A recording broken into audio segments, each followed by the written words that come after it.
Hi, I did a blog just recently about sibling rivalry and how suppressed sibling rivalry can lead to other dysfunctional problems later in life.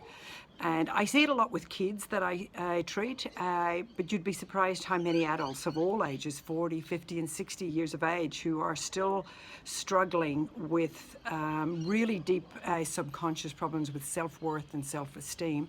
And when I work with them, it often goes back to when they were little kids and when their sibling came along. So in a way, I just wanted to sort of clarify, it's sibling rivalry, but it's not. And I think the most important aspect to be aware of here, it's when the sibling comes along, it's the rejection and the feeling of detachment from the parents. And I've got a little demo that I do, and I just thought I'd share this with you because the kids really like it, and to be honest, the adults really like it too. So what I explain is, when you start off, you're the little baby and you've got mum and dad.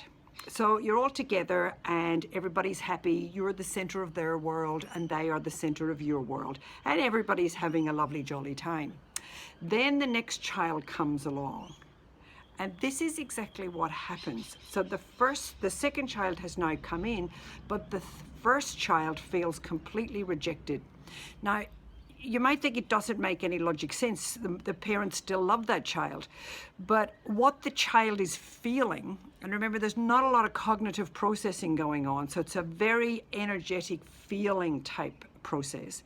But what the child often feels, and I see this when we go through the emotions, is they feel rejected. And they're saying to themselves things like, what did I do wrong? Why am I being replaced? Why have mum and dad gone and got another child? What's wrong with me? And this is the breeding ground, as I say, for all of that lack of self-worth, self-confidence, and self-esteem. So when you've got something like that going on, it just sits there and breeds and causes a whole lot of negative self-talk and self-belief later on. I also like to explain to people that the reason that it gets so stuck is often the child turns on themselves, as is their want to do. It seems very common that they blame themselves. You know, it's not the parents' fault, it's not the siblings' fault, but it's their fault. They're not good enough. And that's something that they then use to squash this feeling of not being good enough.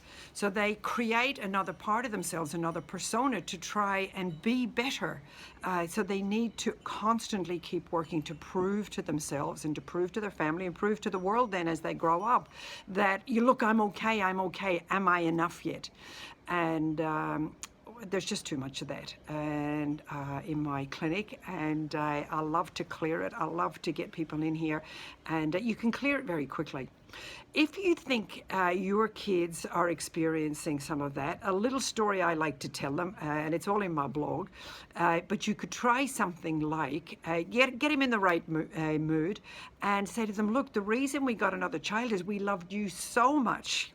We had so much fun with you, or we have so much fun with you, and we love you so much, we wanted another one. And we thought you'd love a little brother so you can have fun with a sibling as much as we have fun and as much as we love you.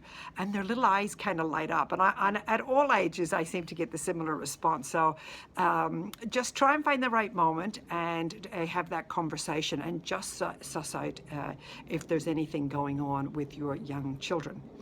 So I hope that helps, and I hope my little reenactment with my fingers has helped clarify the story. And if you want any help or any information, then please just give me a call. All the best. Thank you very much. Bye.